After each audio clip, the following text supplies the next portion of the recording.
the trigger! Take the shot!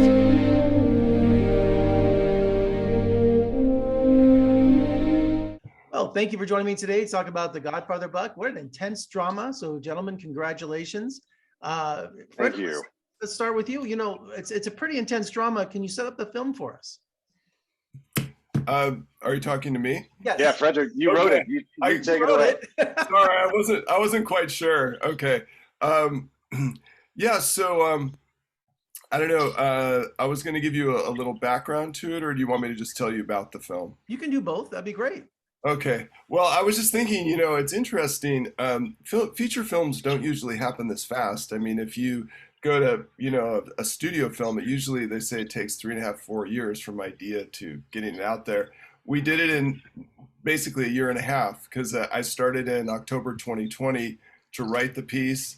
And here we are, on our release week, April 19th, in over, I don't know, more than 20 VOD platforms. So it was, the 19th to the 19th. So it happened pretty quickly. And I feel like this project was something that I may never experience again in my lifetime. It's just everything came together and it was just a magical process. And when we were shooting, we'd finish one day and we'd go, God, that was magical, but then you think, oh, well, the next day could be, hell, we don't know.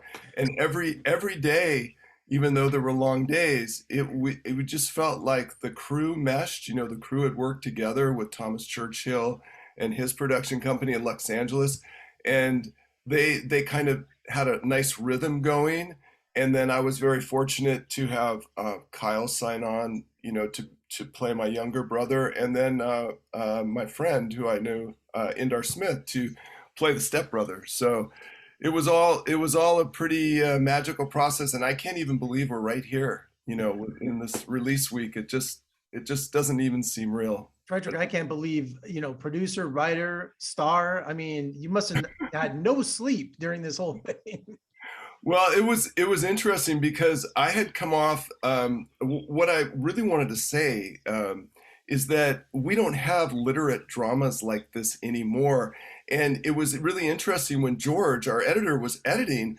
Thomas Churchill, who had such a great feel for the film, our director, he told George, go watch Ordinary People, the Robert Redford movie that won Best Picture way back in 1980 or 81.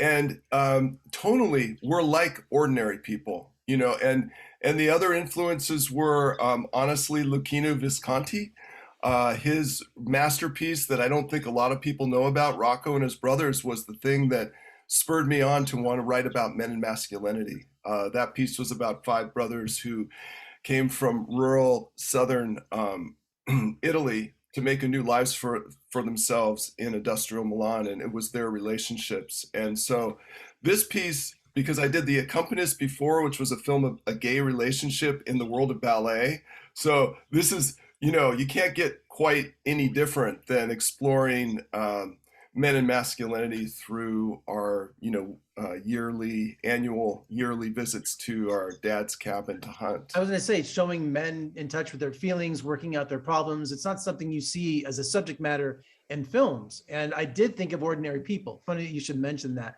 because I thought that was the last time I saw something like a family drama like that. And it's been a long time. And I also, Kyle, your character, you want to do normal things. You want to spa treatments, cruises, things like that. And that's the furthest you're going to get from this weekend getaway with your brother, isn't it? Yeah, Stephen is, he doesn't quite really, one of the first lines he has in the film is, why are we doing this? When talking to his brother, Dan.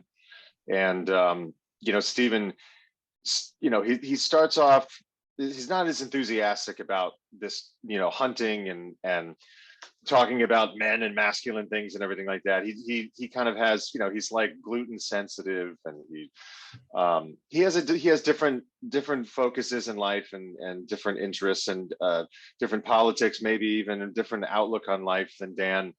But I think it's ultimately it's those differences that the two brothers have, which kind of ironically bring them closer together. It brings up discussion. Now, those discussions get quite heated at times, but I believe that they always come to an understanding and a respect for one another, which I think is very important and very relevant in today's world, if you think about it.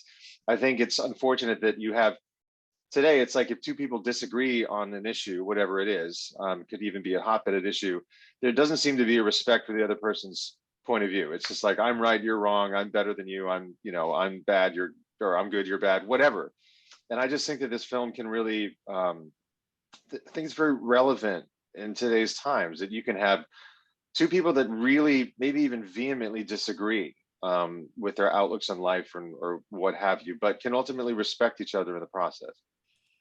And I was going to say, Frederick, there's the Cain and Abel comparison that you make in the film, hunting versus farming. And I was thinking your character is definitely a hunter, while, Steve is a farmer, right? Gluten-free, egg whites. I mean, it seems there was such a difference in there. Yeah, it's interesting. I think there's kind of like, in that triad they say in, different sacred mythologies or whatever, the triad of the three brothers, you really get three different points of view.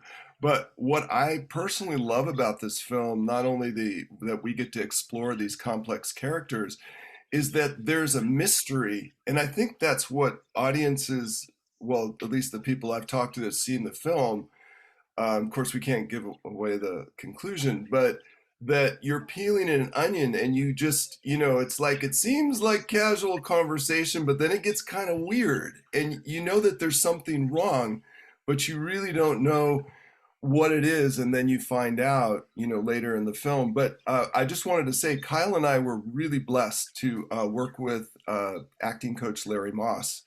And Larry, I think, really helped us get deeper into the characters, and he kept comparing the film to Who's Afraid of Virginia Woolf, which, of course, we can't say we even come close because that's Mike Nichols and that's Edward Albee. But we were trying to explore those deeper levels of human psyche and human behavior. And I just want to say that I think this film is important because there's been a lot of tribal movements out there, and they're all great. Me Too, Black Lives Matter, and we talk about it in the film as our characters. But I think, what is it to be a man today? This is a big question and not explored by a lot of films that I've seen. So I think we all just came together for this film with a passion for what the script was trying to say, what the story was trying to say. Well, congratulations, gentlemen, on a wonderful drama, and I applaud you, and I wish you all the best of luck, and thank you for joining me today. Great. Thank you, Jeffrey. Appreciate it.